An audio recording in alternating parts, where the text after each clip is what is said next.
खबर सामने आ रही है कि केरल की निमिषा नाम की एक लड़की यमन में नौकरी करने के लिए गई थी, पर वहां पर उसे फांसी की सजा सुना दी गई। और ऐसा क्या हुआ था वहां पर जो वहां की सरकार को इतना बड़ा फैसला लेना पड़ा।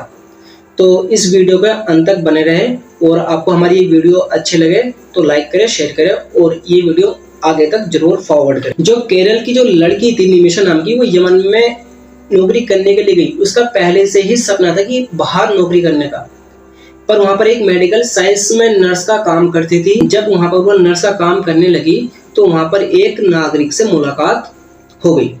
मुलाकात होने के बाद सब कुछ ठीक ठाक चल रहा था, और धीरे धीरे उन दोनों ने एक ऐसा डिसीजन लिया, जब अच्छी जान पहचान बन गई तो क्यों ना अपना एक पार्टनरशिप में हॉस्पिटल ओपन किया जाए।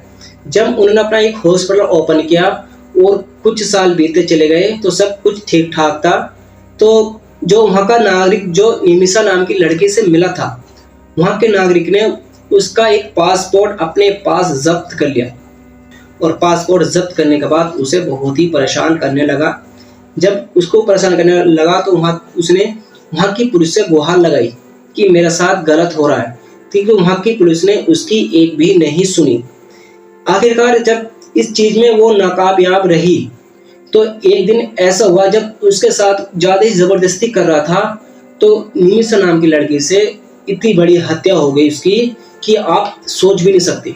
उसने ऐसा सोचा भी नहीं था, कि ना ही उसका ऐसा कोई मकसद था उसे मारने का, कि अचानक उसकी मौत हो गई।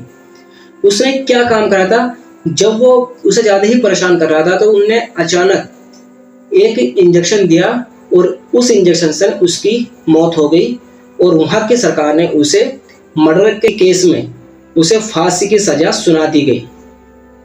2020 में उसे फांसी की सजा सुना दी गई थी, और हाल फिलहाल में ही उसे फांसी दी जाने वाली थी, जो भारत के लोगों ने बहुत ही गुहार लगाते हुए इसकी फांसी रुकवा दी गई। कौन इंसान थे जिन्होंने फांसी रुकवाई? जो निमिषा नाम की लड़की की माँ को पता चला इस बात का कि मेरी बेटी के साथ अत्याचार हो रहा है, कि गलत हो रहा है, तो उनकी माँ ने बहुत ही सुप्रीम कोर्ट से, हाई कोर्ट से बहुत ही अपील की, साथ में वहां के जाने की अपील भी की। उसकी माँ वहां पर चली गई। जब जाने के बाद देखा तो हाई कोर्ट ने उसे परमिशन दे दी जाने के लिए, बट वो एक भारत की नागरिक, हमारा सबका फर्ज बनता था कि उसे बचाने का। पर आखिरकार बचाते कैसे, कि उसने इतना बड़ा मर्डर कर रखा था कि उसका बचना क्या नामुमकिन था।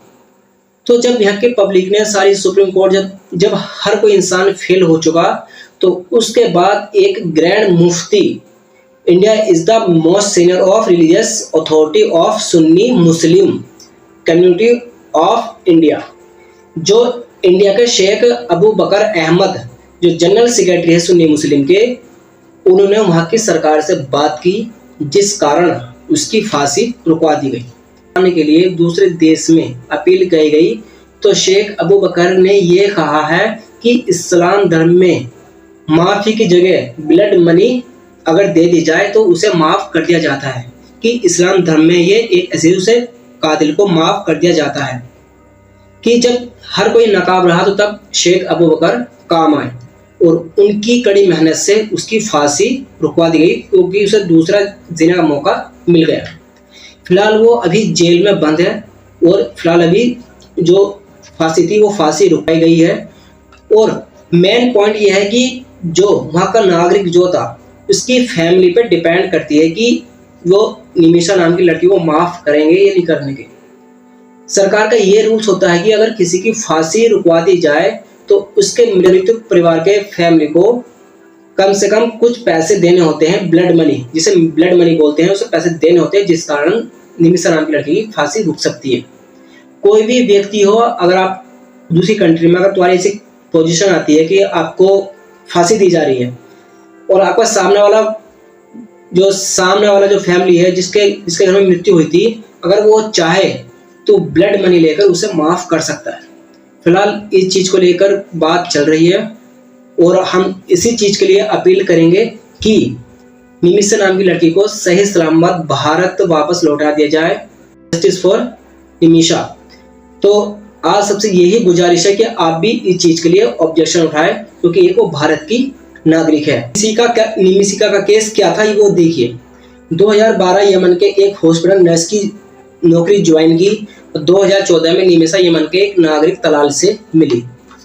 2015 में अप्रैल में निमिषा ने पार्टनरशिप में एक हॉस्पिटल खोला और 2017 में तलाल ने निमिषा का पासपोर्ट रखकर बंधक बना लिया। 2017 में जुलाई में निमिषा ने तलाल के नशे का इंजेक्शन दिया तो उसकी मौत हो गई, जबकि उसका ऐसा कोई मकसद नहीं था।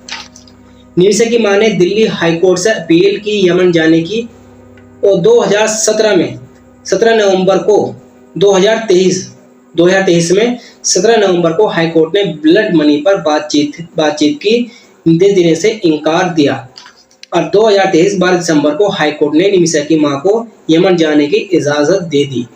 ये निमिषा का केस था। तो अगर आपको ये जानकारी अच्छी लगी हो तो इस वीडियो को लाइक करें और इस वीडियो को शेयर करें और इस वीडियो में कमेंट करें कि जस्टिस फॉर निमिषा, कि वो निमिषा सही सलामत भारत वापस लौट आनी चाहिए या नहीं। तो आपकी क्या राय है?